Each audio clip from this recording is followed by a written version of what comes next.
think about this in simplest terms. So the farmer's got a whole bunch of apples. Let's say it costs him $1,000 to grow his apples, right? Puts the seeds in the grounds, watering, right? All the got to make sure there's no pests and right? And then you got to pick the apples, right? You got to store them.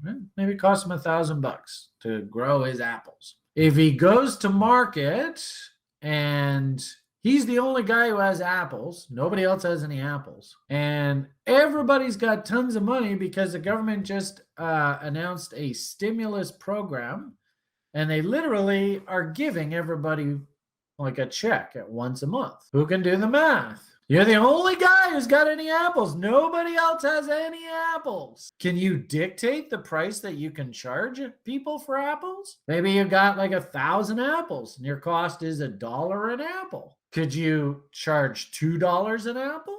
Think of it in simplest terms. This is the easiest way for you to understand inflation. So you're there at the market. You're the only person selling apples. And everybody's got big fat stimmy checks, and they're sitting at home like that David Pwatney guy going, you know what, I'm pretty good at trading apples, I'm gonna go buy this. And you're like, okay, fine, my cost to make these things is $1, but since nobody else is charging for apples, I'm gonna charge you nobody's selling any apples, so I'm gonna charge you $10 an apple. And they buy out your apples just like that.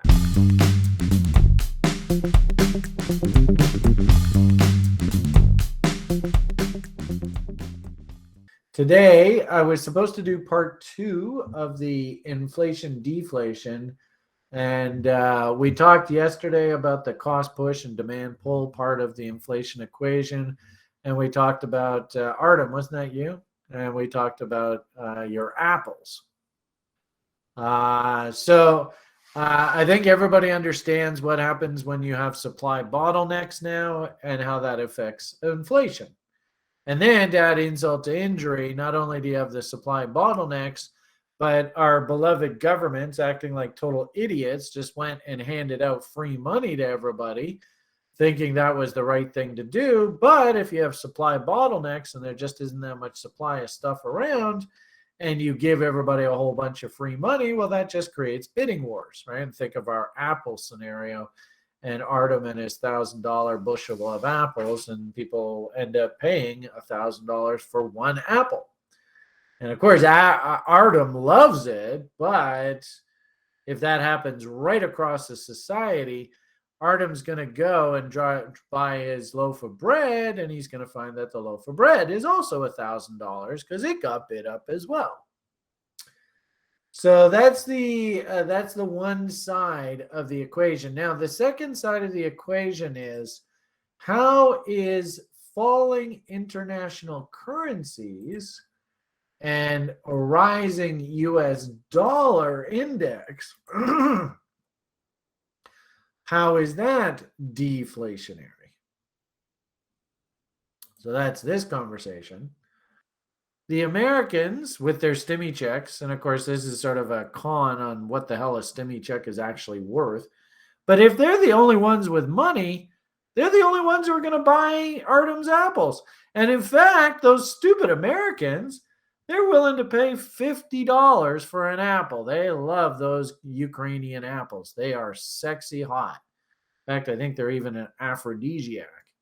The local Ukrainians, they'll bid like 50 cents for one of his apples.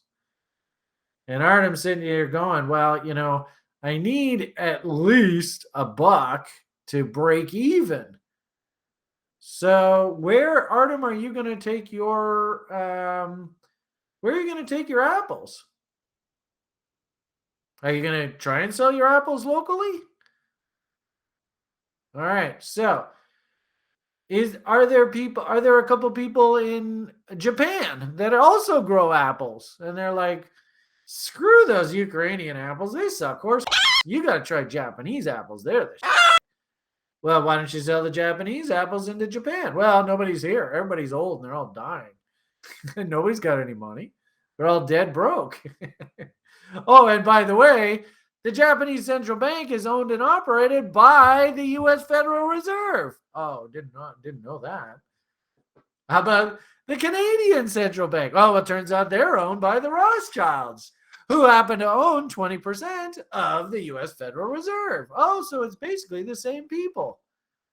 So in essence, this group of 7 is really just a group of banksters sitting around a table. I mean, really, that's what's going on here. But the point here is that the Americans are the only people that have any money. And they don't really have money. It's just the banksters are willing to lend them money, but they're not going to go over to Ukraine and lend some Joe Sixpack money over there. What ends up happening is all of these countries, Swiss, the Canadians, the Australians, Japanese, the Europeans, they are all selling their apples into the U.S. market because the U.S. consumer is the only person that has any credit, and they're the only people that will pay $20, $30 an apple.